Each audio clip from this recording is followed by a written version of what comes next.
This is a Mercedes W204 GLK 350 2006 model. No engine. Let me show you why. As you can see, it's a result of bad oil and sometimes ignoring your normal routine service.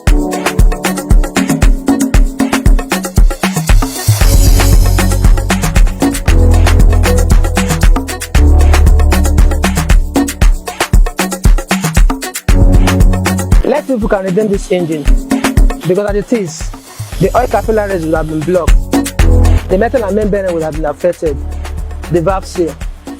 Doesn't want this to happen to your engine.